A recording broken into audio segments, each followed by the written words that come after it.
Damaged roof trusses are serious business. You gotta know when they need fixing before things get way worse. So, here's the deal with truss damage. First, if you spot any cracks, splits, or crushed wood that's about a third or more through the truss, don't just shrug it off. You want to get a structural engineer involved because they're the only ones who can officially say if that truss needs repair or replacement. If you're a homeowner or even a contractor, don't try to wing it yourself. Next, when you're dealing with repairs, always make sure the fix is signed off by someone qualified so it's safe and legal.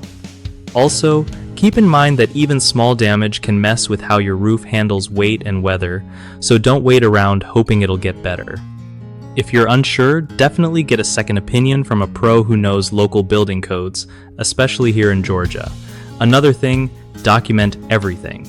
Photos, reports, conversations, because if there's ever a dispute, you'll want proof you did your due diligence.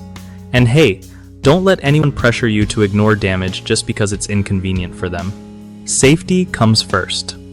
One of the biggest issues with damaged trusses is folks ignoring the problem until it gets worse, which can lead to expensive repairs or even dangerous collapses. Fix this by getting an engineer involved as soon as you see damage. Another common mistake is trying DIY fixes without proper knowledge or permits that can void insurance and cause more harm. Always let a licensed pro handle structural repairs. Thirdly, many people fail to get written confirmation from contractors or sellers when they say a truss is okay after damage. This leaves you with zero legal backup if things go south.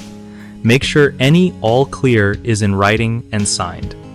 BigHomeProjects.com is awesome for homeowners who want to find trusted local contractors who actually know their stuff.